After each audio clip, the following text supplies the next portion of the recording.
Humidity gathered at the edges of the cockpit as the ship descended through the clouds. Each condensed, unborn raindrop hit the reinforced glass with a little peck before being pulled towards the back of the vessel, racing other raindrops to go flying off the end of the craft, ripped free by speed and wind to break apart and rejoin the stormy void. Little was said.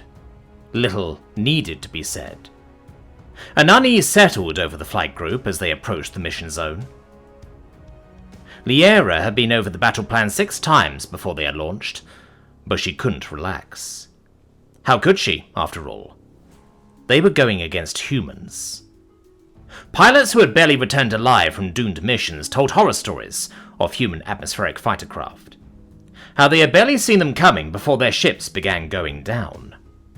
How the night sky erupted in fire from primitive missiles and streams of yellow kinetic bullets put 100 holes in their vessels and reduced their crews to blue mist. How the pilots maneuvered in impossible ways and stalked their every action.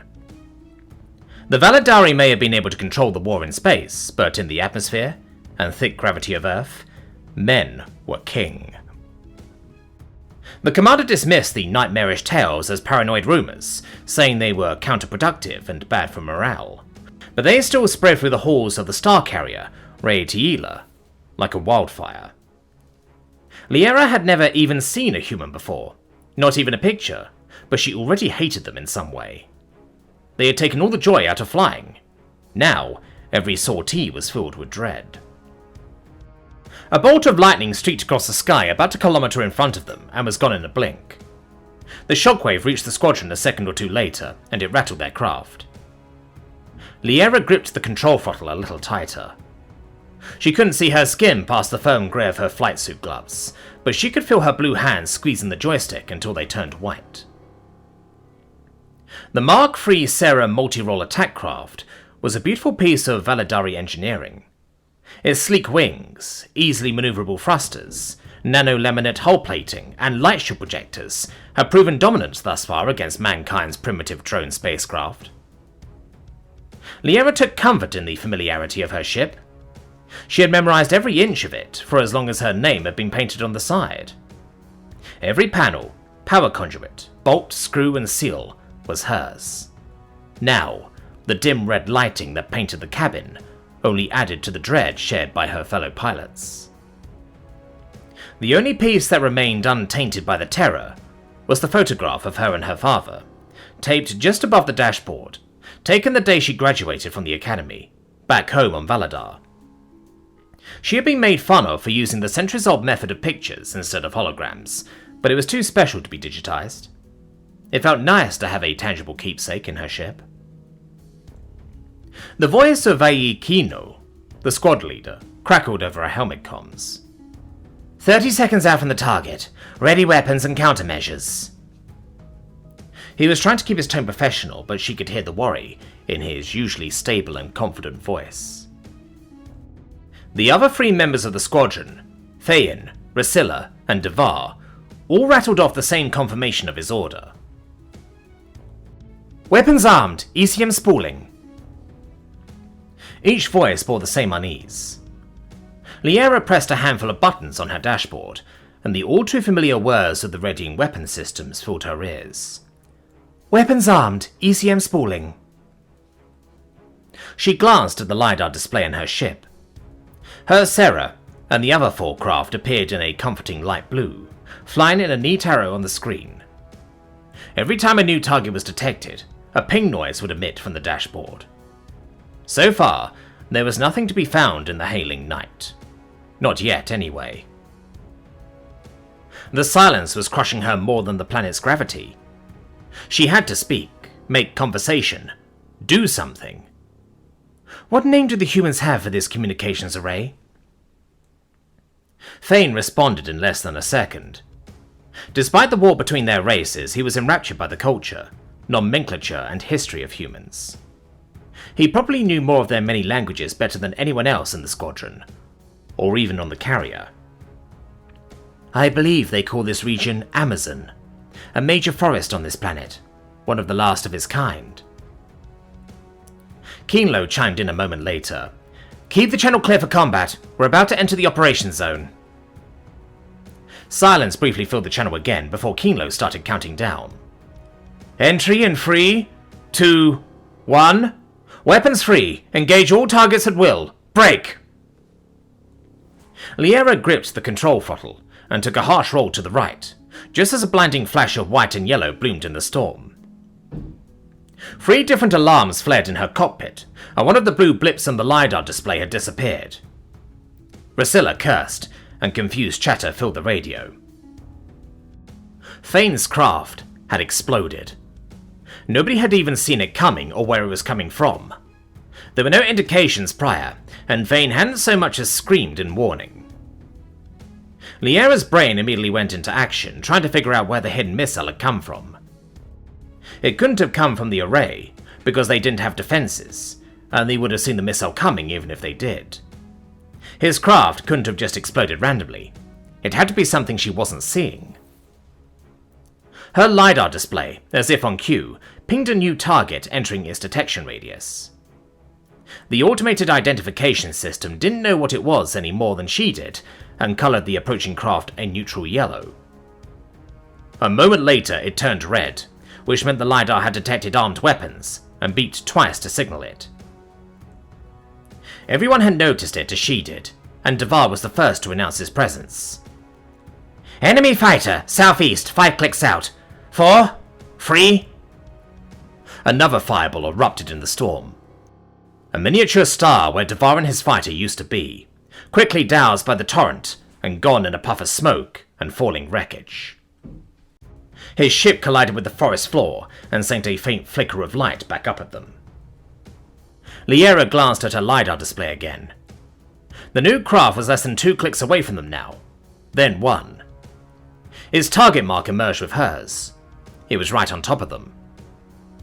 Before she could even blink, the silhouette of the Predator vessel rocketed past her ship, burning a trail of purple and yellow from its singular engine. Lightning flashed across the sky once again, and in that flicker of an instant, she could make out the fighter's full form, determining that, beyond a shadow of a doubt, it was human. She recognized the ship's model instantly from a dozen different mission briefings, combat records, and training textbooks. Humans called it the Lightning II, an almost humorous name considering the weather, but Valadari pilots knew it by a different name, Stalker. For a moment, Liera swore she could have seen the pilot in the fighter cockpit, staring back at her. A logo depicting 7 white rings arranged in the shape of a flower was emblazoned on the wings of the fighter, marking the ship as a defense fighter of Earth. The lightning faded, and the Stalker disappeared into the darkness again. Time seemed to freeze in that moment as terror gripped her. A chill ran up her spine and then back down, sending the same feeling down her arms and legs. Her hands began shaking. The readings of her helmet display became blurry, and the alarms became muted. The cockpit became an echo chamber for her own rapid breathing, and the pounding of her own heart throbbed in her ears and eyes. A new noise joined the thick smoke of muffled sounds and warnings, slowly becoming clearer. Not a noise, but a voice calling her name. Liera? Liera, respond! The voice then called her by rank. Lieutenant Andros, can you hear me? The disciplined military woman inside of her pressed up through the fear to meet the voice, summoned by name. Every sound in her cockpit came rushing back to her at once, almost making her wince. The voice of Keenlo reached her with new clarity. The awareness of every aspect of her situation came rushing back to her all at once, and she responded, Yes, sir, I hear you. She knew he wanted to ask if she was okay, but there was no time. Her response was good enough, and he began directing the last of the squadron. We need to get above the cloud layer. Control the flight. Without wasting any additional time, his ship turned slowly to arc upwards, away from the target array and back into the storm. She followed right behind him, and knew Resilla was right behind her. With how fast the Stalker had rocketed past them, her craft suddenly felt frustratingly lethargic in comparison. The advanced thrusters and internal gravity manipulation of the Serra had made it perfect in exo-atmospheric battles, fighting against unarmored, skeleton-like, unmanned human machine craft, which could take hours to make a full turn in a space battle. The Sarah could turn on a dime with its thrusters, and even survive direct impacts with the frail robotic vessels, along with whatever weapons the tiny drone could carry. But in the atmosphere, Earth's gravity greedily tugged at the ship and its pilot, the surface below hungering for them. The amount of fuel burned to keep the space room afloat tripled in human skies. The leeway the space had allowed them to maneuver was stolen from them, and the planet's Titan storms messed with the Sarah's precision electronics, and worse, its ionized shields. With the weight of their craft and all of its systems, it took much more time and strain to maneuver in any way. By contrast, the humans were more than prepared. Their air travel had been in deployment more than a century before their first proper starships broke through the skyline. They had been warring with each other for centuries before the Valadari had first arrived above their cities, and before this war began. Their craft lacked the advanced systems of the Sarah, but the beauty of human airplanes was that without shields, thick armor, heavy weapons, and many other things, they were some of the lightest airframes known, and could turn in mere seconds, letting it literally fly circles around their foreign opponents. The frame of her ship rattled as its engines forced it upwards, back into the clouds and out the other side. The sprawling rainforest below vanished behind the veil of clouds, and soon the veil was abolished from her view by the night sky. She squinted at Earth's moon, Luna, which was so bright she would have sworn it was a star at first glance. As her eyes adjusted to the light, she was able to see hundreds of stars stretched out behind it, and distant flashes just beyond the ozone layer, indicating battle far away in space. Silence filled Liera's cockpit as several alarms stopped ringing. Her relieving blue lit up an indicator on the dashboard, as the Sarah's shields rose to normal levels, undisturbed by the storms. Resilla's own craft drifted into her view a moment later, and Kinglo had already assumed his natural position as the head of the loose formation. "He'll have to come to us now. The storm will see to that." He was right. A moment later, the Stalker's blip appeared on the LiDAR again. "He's right behind us!" Resilla cried. "I'm being locked!" Another, smaller blip appeared on the LiDAR, indicating the launched missile closing on her wingman. "Firing ECM!" The electronic countermeasure system of Resilla's Sarah discharged a pulse of electricity from the craft. For a brief moment it was engulfed in a violent white orb, which the fast-approaching missile passed right through. The rocket suddenly went dead, its engine shorting out and its body falling off course. It scraped against the side of Resilla's fighter, and then fell harmlessly to Earth, the tendrils of gravity dragging it down. "Missile evaded," Resilla announced, relief in her voice. "I'm okay." The Stalker was still approaching fast. Kinglo's voice stepped in with concern. "Reading a heat build-up in the Stalker." Liera glanced at her LiDAR again. The red dot closing in on them was moving slower than it had previously, but it was glowing brighter, and that wasn't good. Whenever something on LiDAR was glowing, that meant it was getting hotter, and that usually only happened when it was charging energy weapons. Realization gripped Liera, and she screamed over the comms, "Take evasive action, now!" It was too late. A stream of glowing blue projectiles poured into the back of Resilla's ship. Its shields flickered across the color spectrum, warbled, and then vanished. The generator overheated from the power draw. The lasers melted holes through the back of the vessel, and Resilla cried out in pain. A moment later, her Sarah burst into flames, one of its engines catching alight and instantly spreading the fire across the entire vessel. It took a sharp, uncontrolled dive down through the cloud layer, leaving only a trail of smoke behind. There was no further response from the pilot.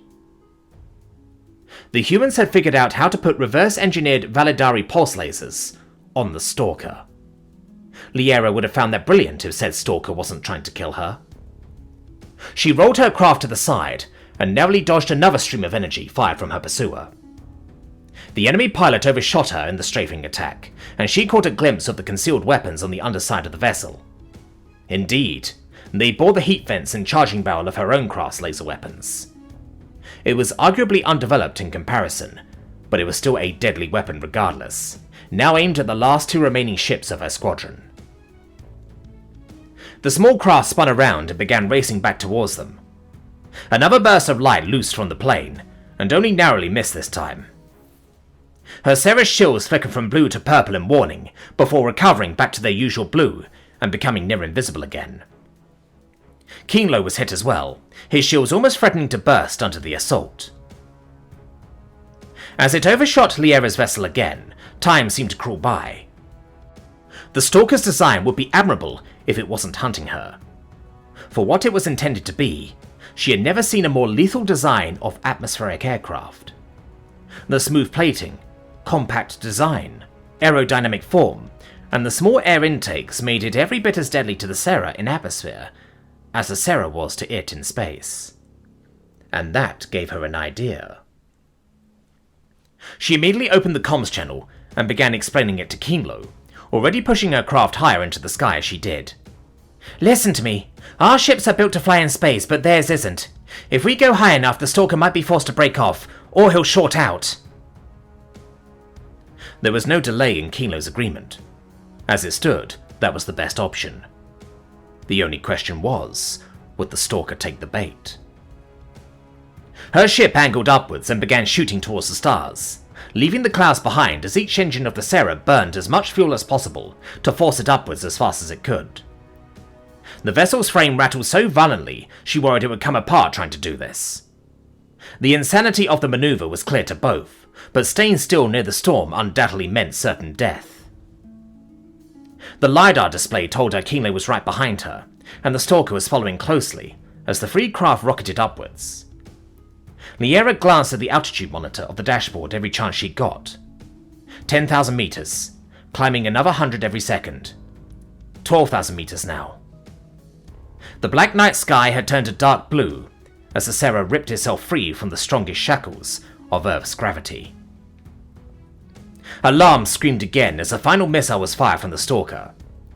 Her hand flew to the ECM button, and energy erupted from the back of the vessel, though the sudden discharge of electricity behaved differently as the atmosphere thinned out, her countermeasures becoming less effective. Instead of deactivating, the missile exploded prematurely behind her, and scorched shrapnel pelted her shield. It flickered an interesting shade of ruby, and then ripped apart in the hail of pulse laser fire that followed. The cacophony of wailing alerts grew in strength and number, as the blue bolts punched through the plating like it wasn't even there. The ship's indicators of hull integrity flickered from green to yellow, then to red. One beam burned through the back of the Sarah's cabin and melted a hole in the cockpit windshield, less than a meter above her head.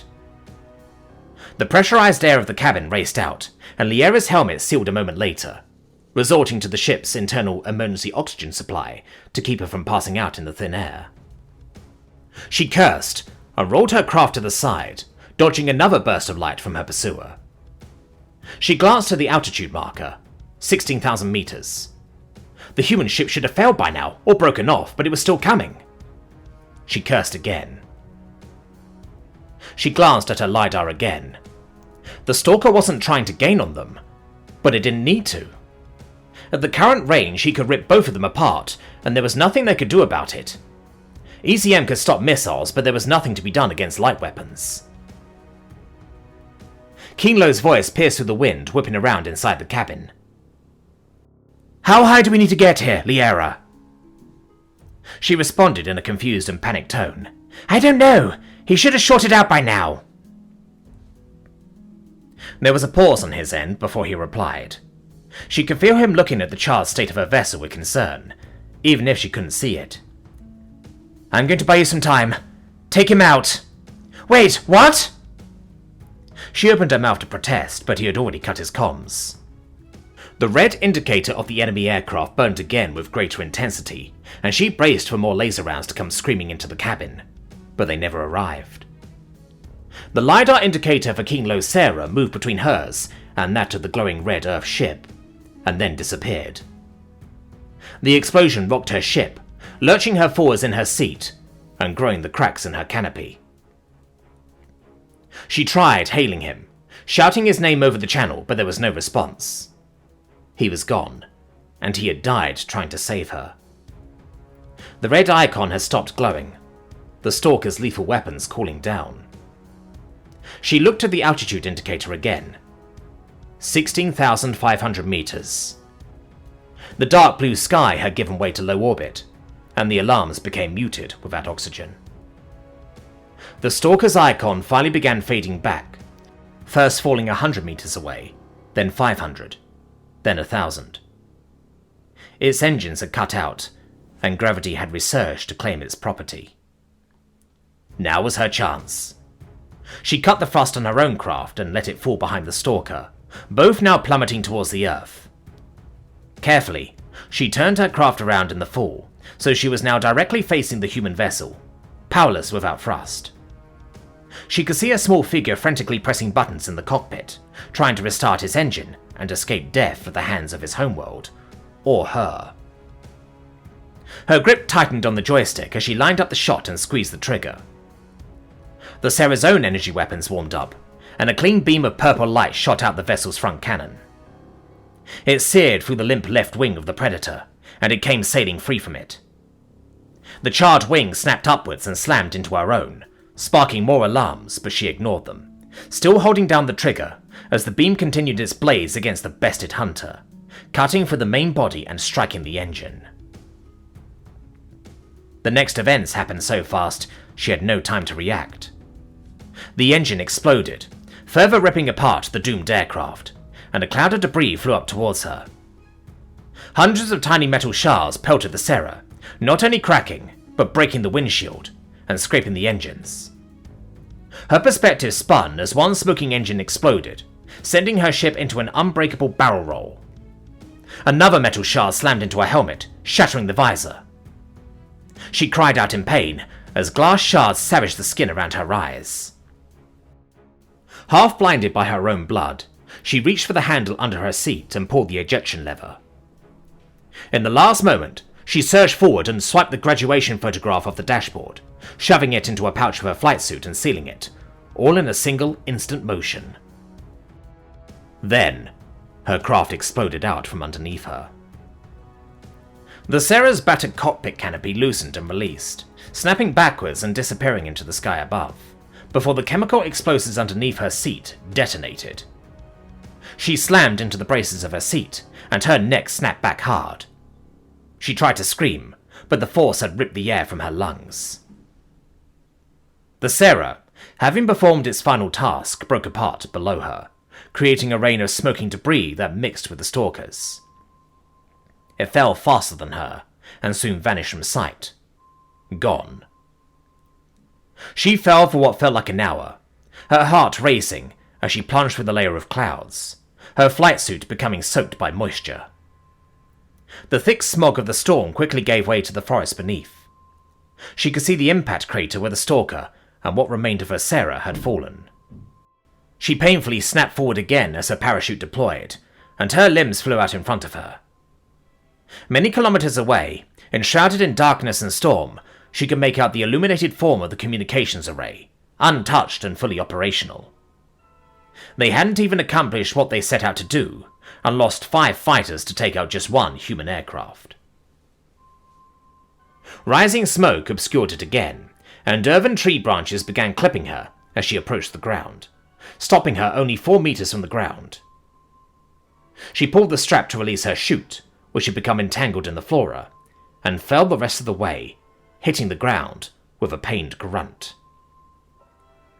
She began running through her training in her head on what to do if she was shot down behind enemy lines.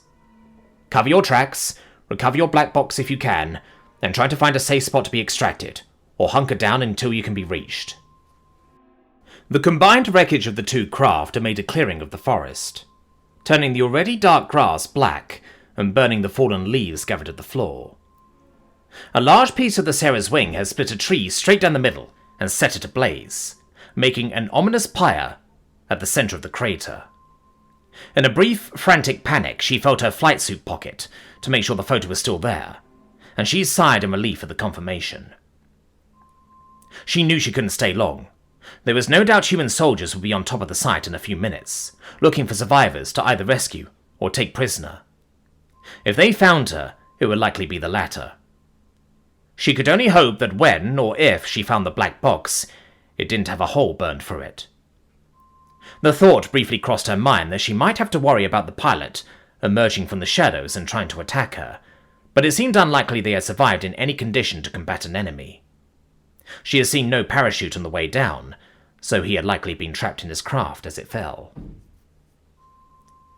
Liera walked halfway around the crash site before spotting the black box, flashing yellow to make it easy to find. She scooped it off a pile of dead leaves and tucked it under her arm, before a quiet cry of pain reached her ears. Immediately, she turned to face the source of the noise, alert but not terrified. It sounded almost animal-like, as though an earth mammal had been trapped under a chunk of scorched metal. But a few moments later, there was no mistaking it for an animal. The cry was human. She squinted at the darkness, faintly lit by the last dying fires from the crash, doused by the rain. On the edge of the crash site's rim, almost entirely battered beyond recognition, was the wreck of the Stalker. A few red alarms still buzzed inside its cockpit, illuminating the slumped figure of the pilot. Her heart rate accelerated as she saw the pilot's head roll in pain, another strained whimper escaping from him. Occasionally, she would see their shoulders move, as though they were trying to escape, pinned down by their own aircraft. For a moment that felt like a decade, she was frozen, staring at the struggling silhouette and debating what to do. The pilot, who had fought to defend their home planet from an enemy that outnumbered and outgunned them. The pilot, who had murdered her entire squadron and nearly killed her. Liera hated them, but seeing the soldier in the wreckage, trapped, dying, and afraid, all she could feel was pity. It took everything she had to take that first step towards the cockpit. A wave of chills ran up her drenched body as she approached. The glass of the canopy had been shattered, and sparks escaped from between ravished hull plates, setting fire to small piles of leaves around the crash. Her legs felt like lead as every survivalist instinct in her body told her to turn and run.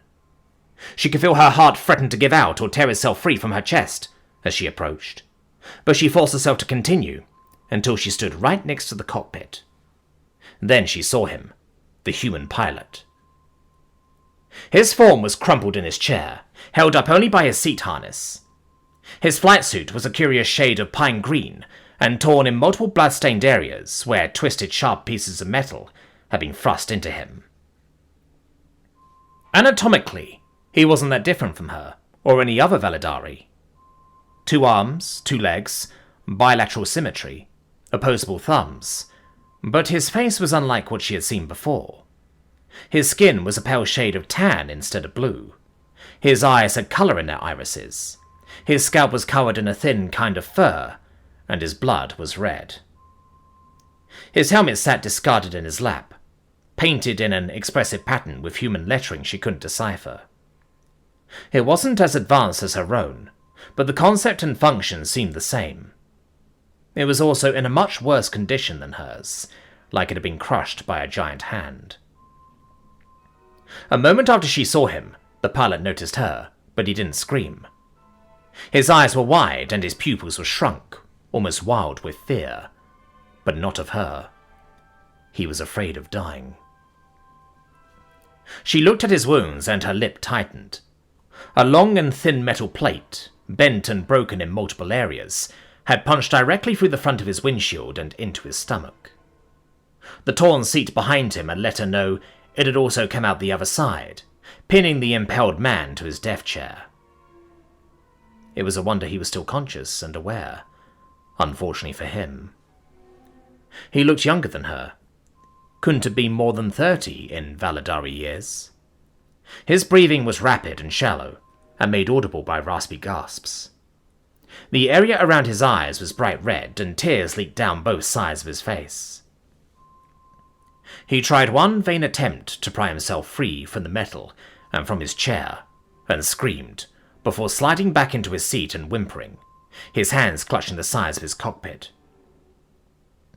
Liera reached out and put her hand on his shoulder, helping to ease him back into a more comfortable position, if that was even possible in his situation.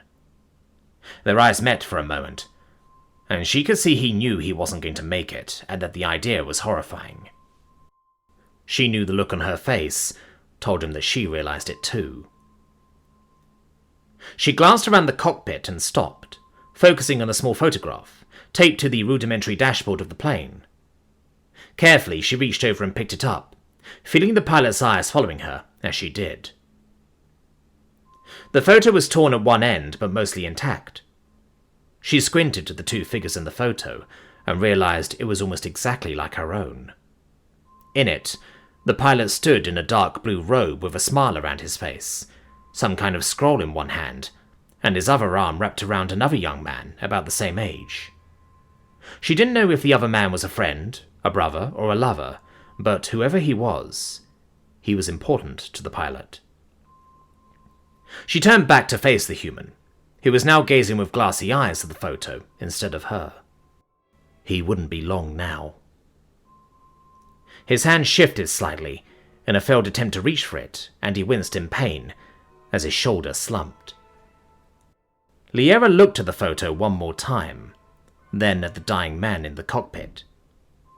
She reached in and grabbed his hand, the Earth-made glove feeling strange in her hands. With her thumb, she opened his palm carefully before placing the photo in it, then closing the pilot's fingers around it, and finally setting the hand down in his lap. The pilot looked back at her, meeting her eyes again with more gratitude than fear. He tried to say something, but it escaped from his chilled lips, only as a fading whisper. "Thank you." She didn't know the words, but she knew what they meant, and nodded solemnly at him. She stayed next to him until his head went limp and lolled back, his eyes now devoid of life and soul. She reached out with two fingers and shut his eyelids, before stepping back from the ruins of the Lightning II, turning and leaving the site as she heard the sounds of human rescue craft approaching. She never thought she would shed a tear for a human, but as she disappeared into the shadows of the Amazon, she felt no anger towards the killer. She only felt sympathy for him. Another casualty in an unforgiving war. Another defender of Earth struck down. As she walked, she realized that she didn't know his name, and somewhere else on Earth, the other man in the picture would be crushed by the news of his death. She gripped her own photo within his pocket and began to weep, her tears mixing with the sprinkles of rain hitting her face, as the Validari pilot vanished into the night.